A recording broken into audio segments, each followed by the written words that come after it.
Let me just check this first. There we go. So he's saying, this is today. Have you ever been struck by someone speaking in a really musical way? Or listened to a phrase so many times it seemed to somehow transform in your mind? Crowd Science listener Eugene Dunphy certainly has. Back in 2007, on a historic day for his native Northern Ireland, he was listening to politicians making speeches about a new era of peace. That was yesterday. Generations, this is today. He heard the music in their voices so strongly that he made it into a song. It was a momentous day.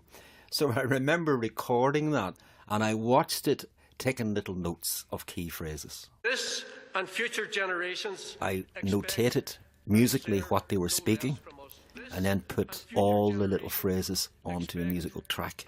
Oh, wow. So you went through the whole speech. And I'd have to go through it put like a this. note by each. Okay. That was yesterday. This is today. I'm Dashiani Navanayagam, and this is Crowd Science from the BBC World Service. This, for the rest of us. Hearing a song emerging from those speeches made Eugene wonder how exactly we tell music and speech apart. So naturally, he emailed us at crowdscience@bbc.co.uk with his question. How do our brains tell the difference between music and speech? Crowd Science is all about you, our listeners, and your amazing questions about life, the universe, and everything in between. So, my producer Kathy and I jumped at the chance to visit Eugene in his music studio in Belfast, Northern Ireland, and find out how he got interested in this subject.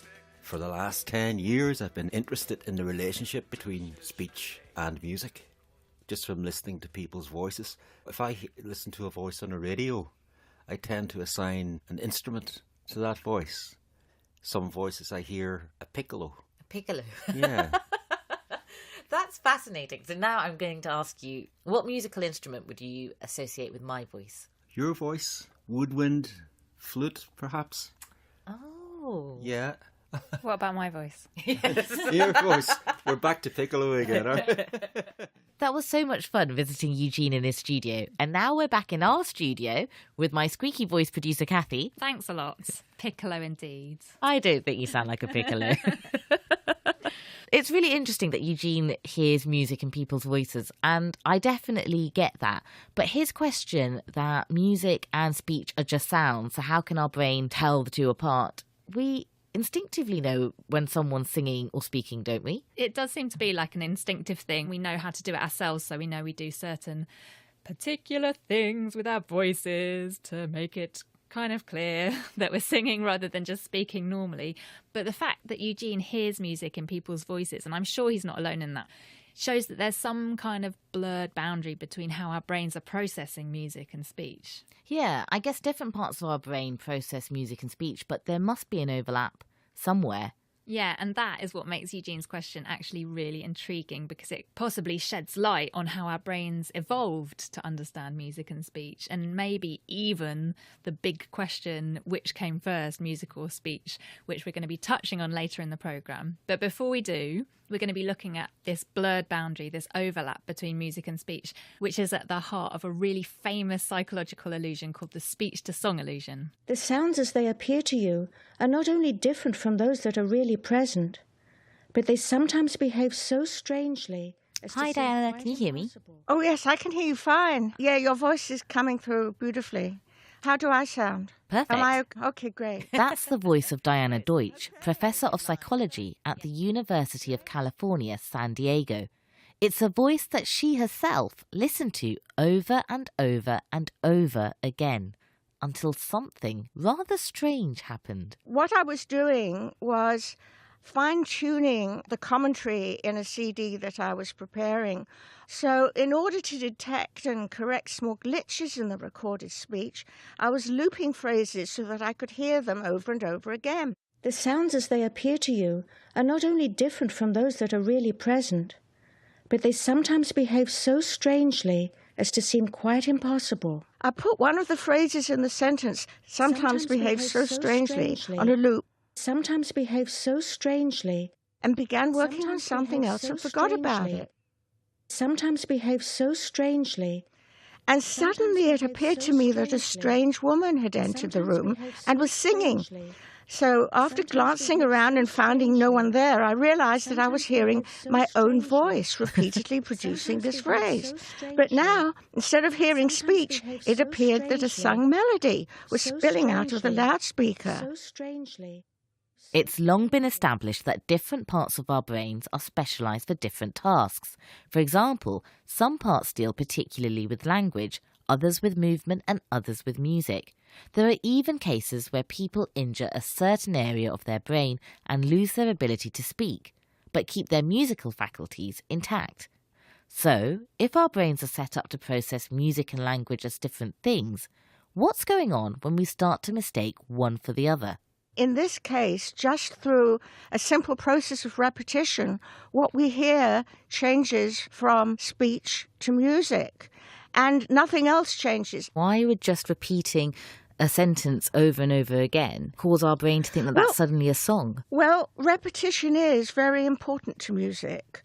It would be very strange if I just started talking to you now, repeating what I said, repeating what I said, repeating what I said, like that. So, but in music, that's pretty typical. Sometimes behave so strangely. We took Diana's phrase to our listener Eugene to see if it would trick his brain too. Sometimes behave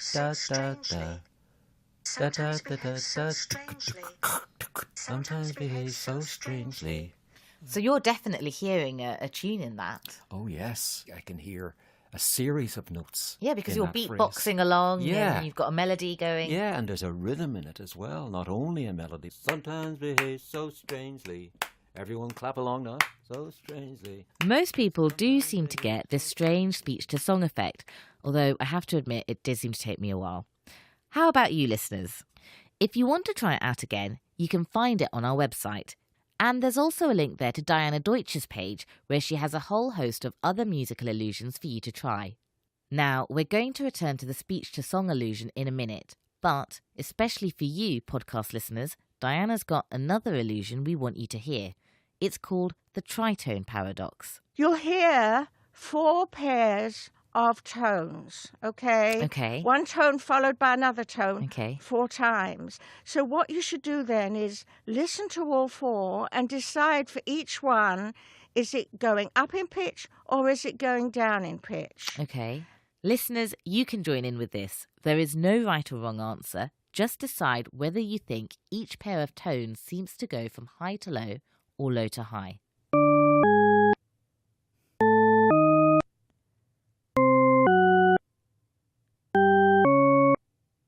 What did you hear? Diana has played these tones to people from many different parts of the world and found something curious, that our music perception is affected by our own particular language. So what did I hear? Up. Down. Up. Down. That's interesting, Dashi, because you're hearing exactly what I'm hearing. I hear that too. That's how I Kathy doesn't want to be left out. I grew up in London. I grew up in London in south of England, and most people, in my study, there was this very strong tendency for people who grew up in the south of England to hear those 4 patterns that way. But in California, most likely the opposite will occur. Do let us know what pattern you heard. Our email address again is crowdscience@bbc.co.uk. You're listening in from all corners of the globe with a host of different languages and accents, so it'll be interesting to see how much variation there is in how you hear them. And while you're writing in, why not ask us your own burning question on this or any other subject you'd like us to tackle in a future programme? The relationship between music and speech has fascinated musicians just as much as scientists. Diana told us about the famous composers Mussorgsky and Janacek, whose music was heavily inspired by the speech of people they heard around them.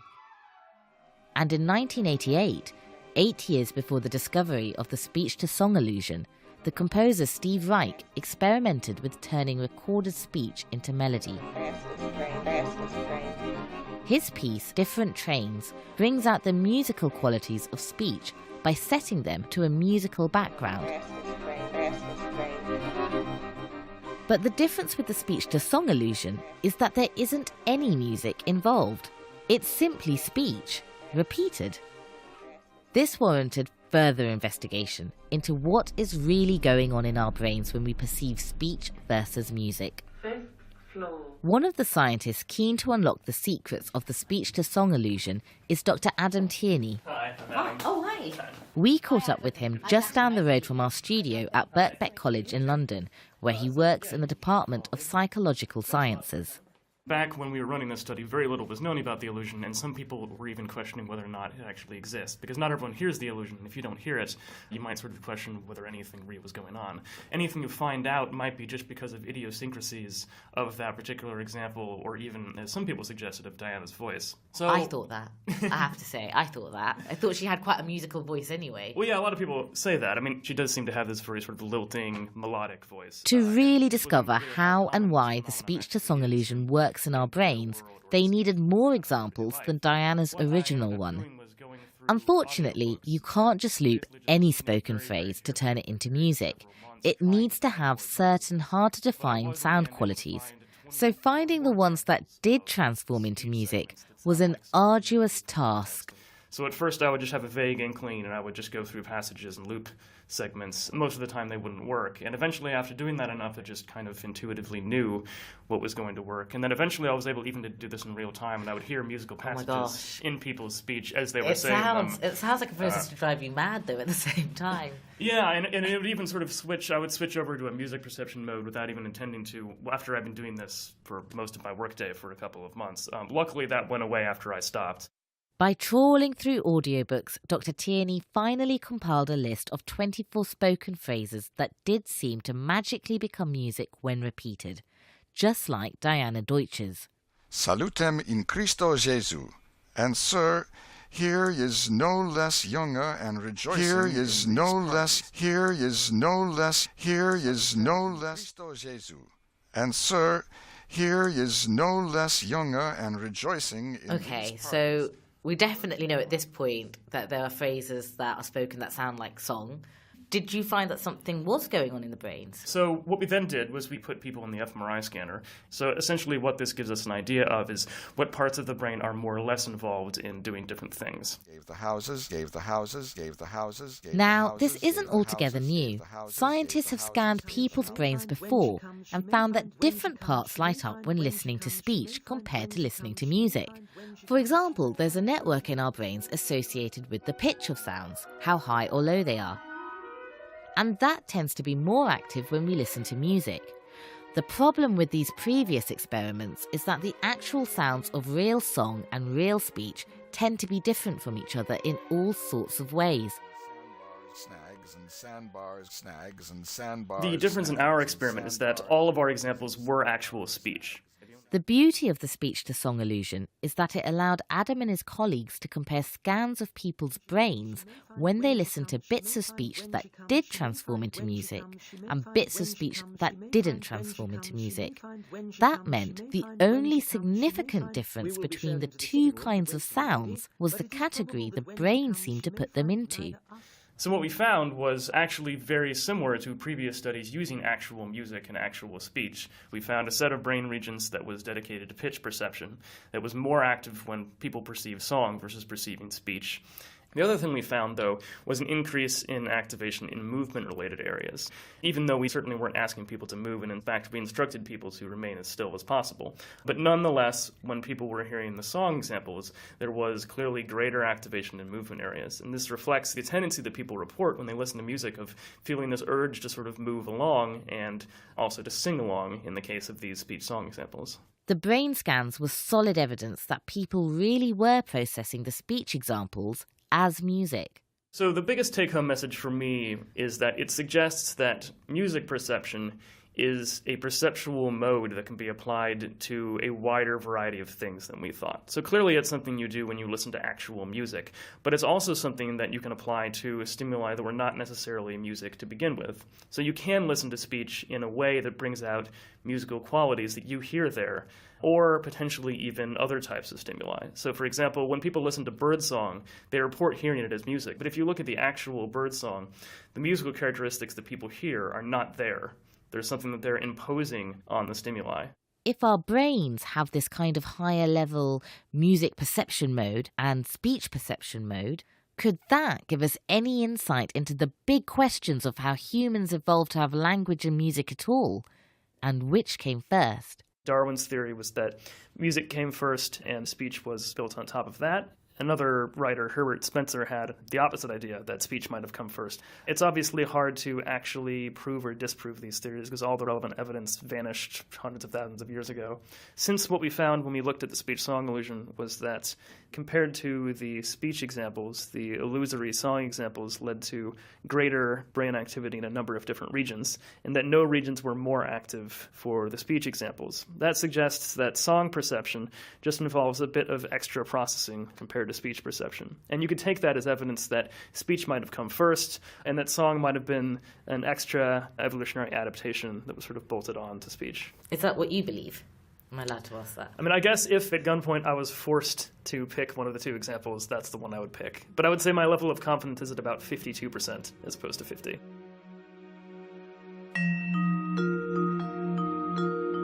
Hardly a wildly confident conviction about whether language or music came first. But speaking to Diana and Adam left me in no doubt that our brains treat music and speech as overlapping categories. And because of that, in certain conditions, we can hear speech as music. But a looped recording of a phrase is something quite artificial. Eugene, and surely many others, hear the music in the everyday speech of people around them. In Dean Beck, Rolek Fet Durin Gup Clan Buddha, Fo Curge Fui Josh Lockley, Lom the Creo Carn Buddha. Eugene told us that he found the Irish Gaelic language particularly musical. So we went across Belfast to meet Geroid, a native speaker of the language. Well, my name's Geroid O'Heenan McShachish. And I'm Dashiani Navanagam, so nice to meet you. For me, there's very little difference between music and language. If you listen to Sean Knows singing, Sean Knows literally means old tradition. It's someone simply speaking more lyrically, with more ornamentation. It's an experience I'm sure many of us will have had, that a certain language or accent sounds especially musical. Could certain languages be closer to music than others? At this point, we need a linguist. So we've tracked down Bob Ladd, Emeritus Professor of Linguistics at the University of Edinburgh in Scotland, to ask him whether some languages really are more musical than others. I think it's pretty much subjective. I mean, there's many languages in which some particular accent or dialect is known to be especially musical or sounds sing-song or something like that. Basically, what it seems to be about is that there is a system in the way the pitch is used, and the people who speak one dialect notice the way people use the pitch system in the other dialect. They're going up in places where they'd expect it to go down or whatever. And it's those kinds of differences that typically get translated into statements like, oh, those people are sing-song, or those people are more musical. So even though I found Geroid's Gaelic speaking really musical, that might just be because I'm not used to the way pitch flows around in that language. All spoken languages do have musical elements, like pitch, rhythm, and emphasis. Simple basic examples are sort of going up at the end of a question and going down at the end of a statement. And nobody except old-fashioned science fiction robots speaks on a monotone like this. Even if no one language is more musical than another, there is a group of languages where the musical aspect is particularly obvious. Tone languages. In these languages, it's not just that your voice's pitch goes up and down to show you're asking a question, but that the pitch within an individual word can affect the meaning of the word itself. English isn't a tone language, nor is Gaelic for that matter. But many, many of you listeners will speak one, because they're really common throughout East Asia, the Americas and Africa. Mandarin Chinese is perhaps the most famous example. And another fascinating tone language is Dinka, spoken in South Sudan. This is a Dinka story about a lion, a hyena and a fox. My name is Mawan Mota. So it's South Sudan that I come from. So you speak Dinka, which is a tone language. It is. Very different to English. Can you explain to me what that means? What's a tone language? So the tonal aspect of Dinka is, for example, you can have words that are spelled exactly the same, but they all mean something different. So I'll give you an example of maj, means fire. Maj is a verb, means to tether, like to tether an animal down, to tie down. Maj? Maj. Maj. Maj. Maj. Maj. Maj. Maj. Maj. Yeah. Am I saying it right? You're getting there. Definitely. Not bad at all. I was going to ask you a stupid question, which is, is this hard to learn? But I suppose native languages are never hard to learn. No, every Dinka kid speaks the same average age. Age 2, they start to bubble. 2.5, they are talking. 4, they are proficient. Do you think it sounds quite musical? No, only if people tell me, because people say Dinka people go, and then we don't think that's the case.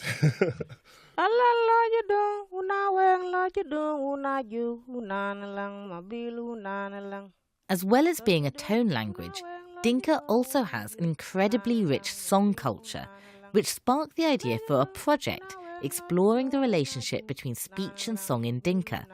Mawan was a translator for this project. In the traditional sense, everybody must have a song. By the time you die, you would have a number of songs. Oh, wow. So you have your own set of songs there? Definitely. Life songs? Yes. So, for example, when you come to marry, so you have to compose a song for your bride. So you have to say why you love her and what you love about her. And then there are also songs later on when the marriage actually happens. Then women compose songs from the husband's side to welcome the bride. So generations later, people say, oh, these were the songs of your mother's marriage, that kind of thing. Because songs are so central to Dinka culture, and because the language itself has such strong melodic features, Bob Ladd and his colleagues wondered how these features interacted with the melodies of the songs. If a word's actual meaning is affected by how high or low you say it, how are those crucial pitch differences incorporated into song melodies? The first thing to remember is that with a tone language, it's not the absolute pitch. It's not that in order to say this word, you have to be on middle C or you have to be on A flat or whatever. In all ways, it's relative. But it looks as if in music, what happens is that if you have one word that has a low tone and the next word has a high tone, the music is going to work best if the musical melody there goes up from the low to the high. It doesn't have to be specifically C sharp to E flat. It just has to go up. And that seems to be an important element of how singing in tone languages works around the world, as far as anybody can tell. For songs sung in Dinka and other tone languages, the pitches of the spoken words are seamlessly woven into their songs so that the words' meanings come through clearly. But all languages have musical elements which our brains assimilate, so that native speakers of any language instinctively know how to turn that language into a song. If you're singing in English, that means you need the right bit of a word on the right beat. The simplest example of this is children calling each other names in the schoolyard. If you say, Johnny loves Susie, or that kind of thing, these things that 5-year-olds do, they know that depending on who it is that Johnny loves, they have to arrange the notes differently. So it's Johnny loves Susie. So the stress syllable of Susie has to go on the beat at the end. But if Johnny's girlfriend's name is Rebecca, the kids know that they have to say Johnny loves Rebecca, and they put the stress syllable Becca on that note, and Re goes first. And every 5-year-old knows how to do this. I mean, this applies to all kinds of music, serious music. There's a famous example from Handel's Messiah of a passage that Handel set wrong because he was not a native speaker of English. The trumpet shall sound, and the dead shall be raised, and the dead shall be raised incorruptible, The dead shall be raised incorruptible. In German, that would have been incorruptible. And that's the way Handel said it to music, and it's almost impossible for a native speaker of English to sing that. So usually what Handel composed is performed differently from what he actually wrote.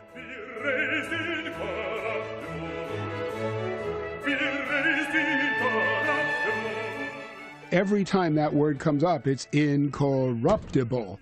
That's not what Handel wrote. He wrote incorruptible. But nobody can sing that because it doesn't fit naturally, just the way the 5-year-old knows how to fit Pamela and Rebecca and Susie to the music. OK, but how does children's playground chanting help us to answer Eugene's original question about how our brains tell the difference between music and speech? Well, for me, it really illustrates just how closely interconnected the two actually are. However we speak, we've always got pitch, and our syllables are longer or shorter or whatever. That's always true. I can speak very fast, or I can speak very slowly, and I can put extra emphasis on individual words, or I can just speak relatively monotone like this. What music does, and I think the thing that we typically respond to if we're distinguishing music from speech, what music does is to use all of those elements in a very specific, systematic way. And a lot of the key to that is that music wants to have a scale. It wants to have specific notes.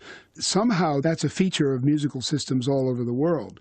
And this gets into the details of how our brains are adapted for music and speech, and where music and speech actually came from, and which came first, or if they arrived together. We don't really know that, and we may never know. But what the brain is responding to is the way the pitch features and the rhythm features and the duration of syllables, the way all of those things are organized in music and organized in speech. The organization is enough different that when we hear a little snatch of speech or a little snatch of song, we can usually say, oh yes, that person is singing or that person is speaking.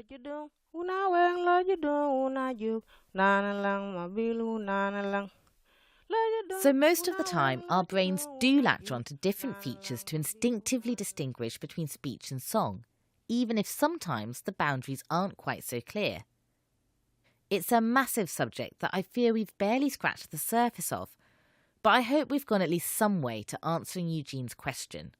While we were making this programme, another question about music landed in our inbox. Hello, folks at Crowd Science. I'm David Harper, a Canadian living in Savannah, Georgia in the U.S., and my question for you is, why doesn't music get repetitive? Why is it that I can listen to songs for years and years, even over decades, and I don't tire of them? We had an inkling that the answer to this could be related to the themes of this programme. So we asked one of our experts, Adam Tierney, if he could help answer it. Well, first I'd say, at least for me, I do get tired eventually. But nonetheless, there is this strong difference between music and other art forms. It's very repetitive. So when you read a novel, it doesn't contain usually the same passage verbatim multiple times. Whereas music, especially pop music, tends to keep going back over and over again to the same passages. And one reason may be because one of the things that makes music satisfying is successful prediction, where if you know if something is going to come and you predict that it's going to happen at a certain point in time, and it does, then that can be very satisfying. And one of the consequences of knowing what's going to happen is that it makes possible this feeling of wanting to move along to music, this characteristic that across cultures people tend to dance to music and to sing along to music and to participate in music. And one thing that makes that possible is if music is predictable. If you're listening to a song you know with a bunch of people at a concert, you can all sing along and it becomes this shared experience. And if you want to hear more about this subject, we have a show all about why we dance coming up later in the year. But next week on the show, we have a complete change of subject. Anand Jagatir will be here trying to answer all your questions about edible insects. And if you're looking for other podcasts this week, let me recommend Health Check. This week's podcast is all about mental health, and they're asking whether self-help books have gone too far. But to end our podcast, let's head back to Belfast and this week's listener, Eugene. Just before we left him, I wondered if he found music and speech so closely linked that he was ever tempted to just converse in song. I've been known to do it. I think that's a lovely way to communicate all the time. It might startle people, though. I think it's probably the best form of communication we have. That's it for this edition of Crowd Science from the BBC World Service. Today's question was from me, Eugene Dunphy from Belfast, Northern Ireland, and the programme was presented by Dashiani Navanayagam and produced by Kathy Edwards. If you have a burning question about science, please email it to crowdscience@bbc.co.uk. Thanks for listening. Bye.